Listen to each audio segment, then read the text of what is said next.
One of the most important conversations at the World Economic Forum in Davos has been around the impact that artificial intelligence will have on the workflow and on boardrooms in companies all across the world in the year 2025.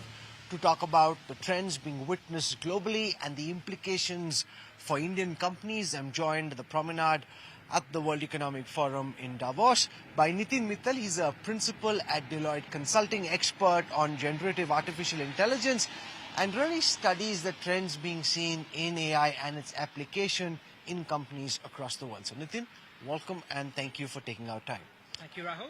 I want to ask you about the most critical trends that you're seeing in 2025 that you think are most relevant for companies back home, people working in those companies, their managements, when they're seeing you, what is it that you think they need to look out for the most this year?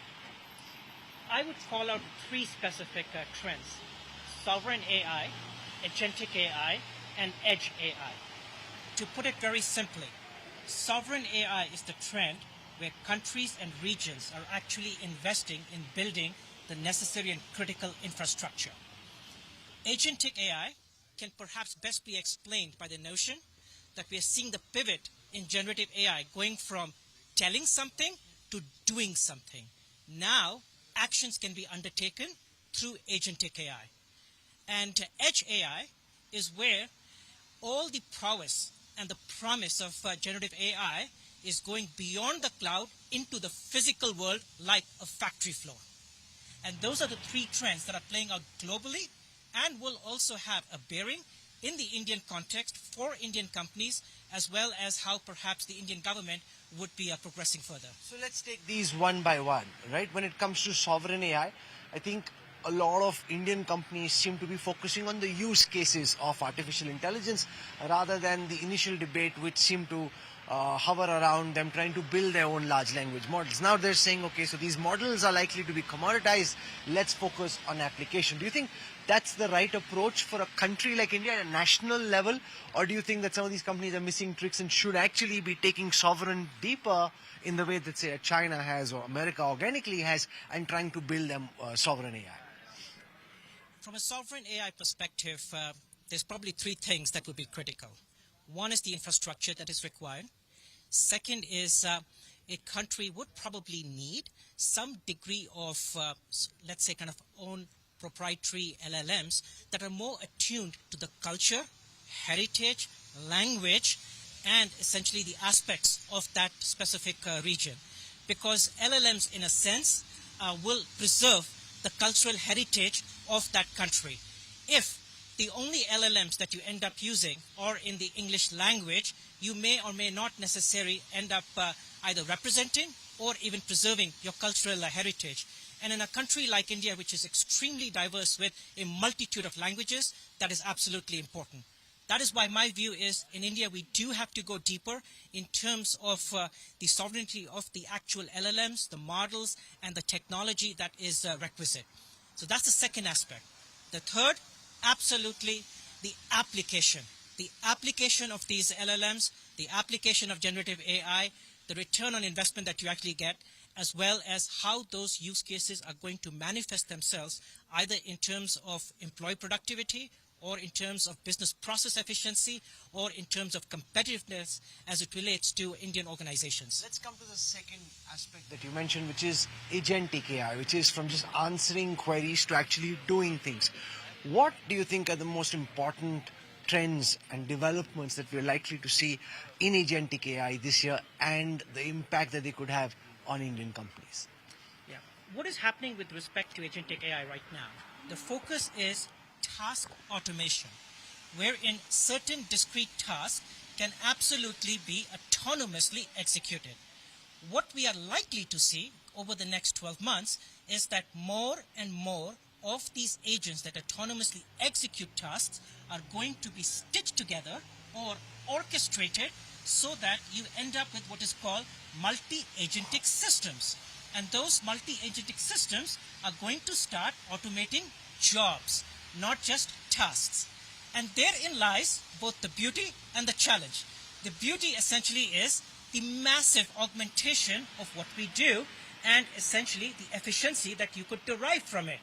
The challenge is that you are starting to automate jobs, and we have to be very thoughtful from an enterprise perspective, and specifically in India, the impact to the larger society, impact to the workforce, impact to employee kind of reskilling, and how we actually progress with it. Let's spend some time on the impact on jobs, because no matter what the moral argument may be, there is also the economic argument and the rationale. If there's a productivity increase, and if you can do that through automation and robotics, jobs will be lost. And there's a huge debate raging about the quantum of that job loss and job disruption.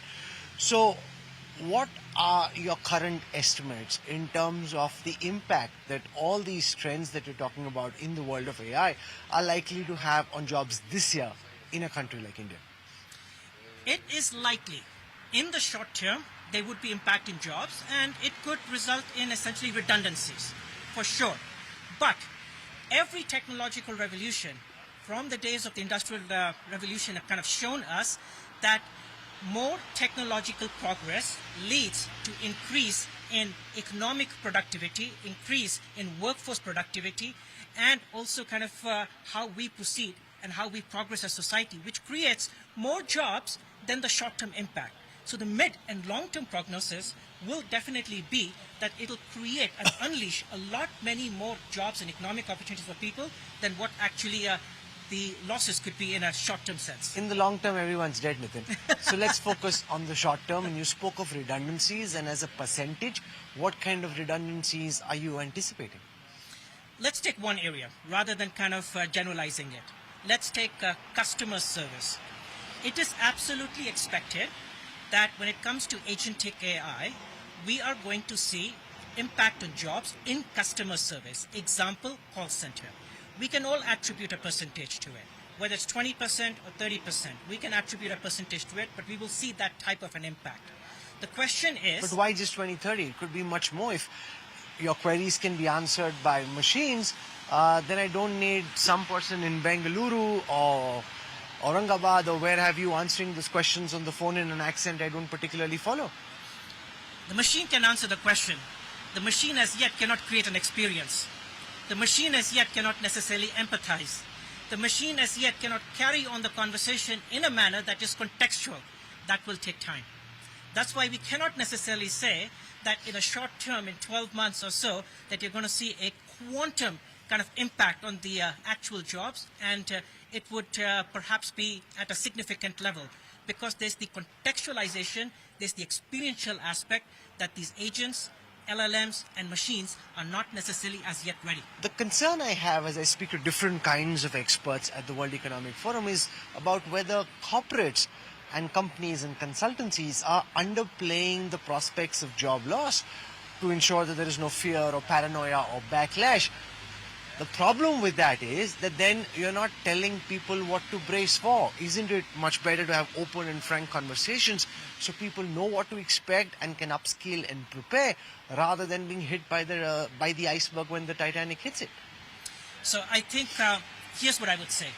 There tends to be paranoia about job loss, but the reality is this. We work with a lot of Fortune 500 companies.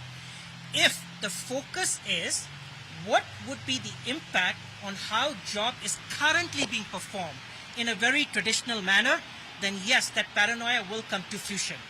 But if the focus is how should we be reimagining what the job should be, the reskilling associated with it, and the reorientation of the business process, not just the streamlining of the business process, it opens up new avenues for growth.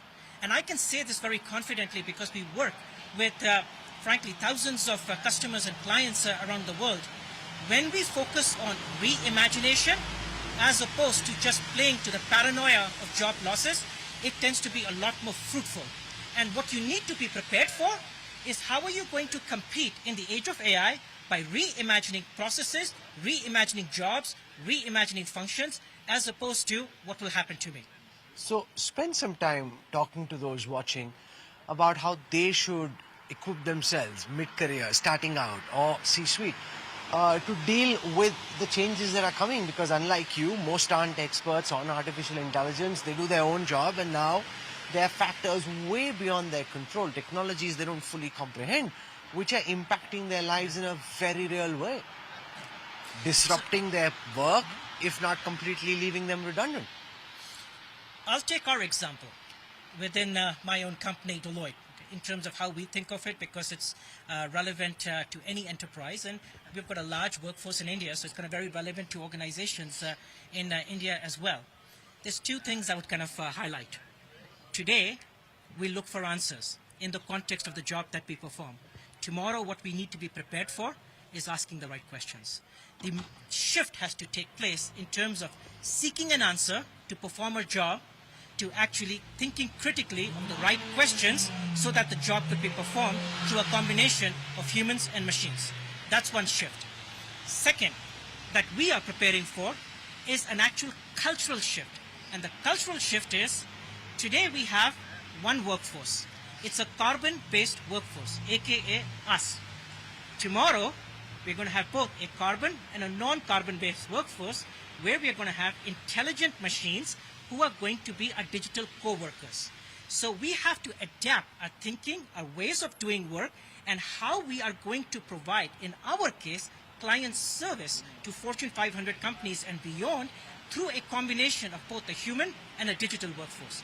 Those are the type of adaptation we have to do, and that's the type of adaptation every organization would perhaps have to go through. Let's spend some time about the kind of improvements we may see in artificial intelligence models this year. One of the debates I've been hearing at the World Economic Forum is whether a lot of these LLMs are now saturating and plateauing in the short term, that all the data that they could have scrapped, which is available publicly, has already been read, incorporated into the models, and therefore the capabilities of these AI models will roughly stay or grow very incrementally rather than change in the way that may have initially been imagined last year or the year before. So it is likely that you'll have some kind of a plateauing effect. But that plateauing effect is all based on data that is publicly available. That's not the majority of the data. The majority of the data is within your four walls, within an organization, within a community, or within any other context. That is still, by and large, untapped. One of the trends that we will absolutely see this year is both the verticalization of these models and LLMs in the context of an industry, in the context of your enterprise, in the context of your business. And they will become more and more proprietary, wherein they're trained on your data with your context for your specific needs and for the use cases that you want to focus on, as opposed to just the general LLMs that are out there who can essentially, let's say, kind of infer a particular answer. Small models rather than large models. Small models, a lot more proprietary and a lot more contextualized. You know, the other big question, of course, is about general AI, AGI, and whether we're heading in that direction, whether we're not. Tech enthusiasts and technologists keep arguing with each other. Looked at from a corporate lens, where does that seem on the horizon for you? Distant future, can't be seen, panacea, or something you really need to look out for? Well, I'm certainly not going to try to look into the crystal ball to try to predict how AGI may play out. But I would essentially say that the sophistication of the models is absolutely proceeding at a speed and pace right now, that what is very likely in the midterm is what I would call super augmented intelligence.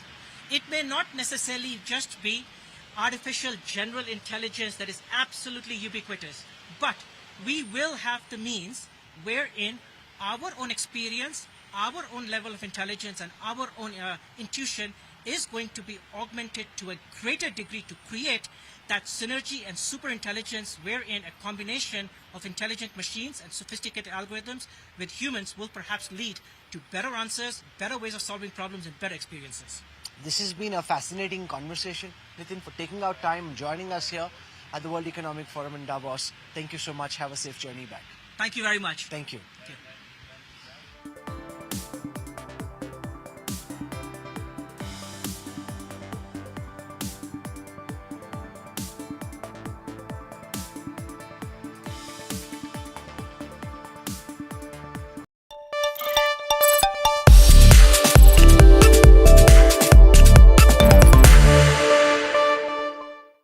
हमारे साथ इस वक्त world economic forum Davos में मौजूद हैं देश के जल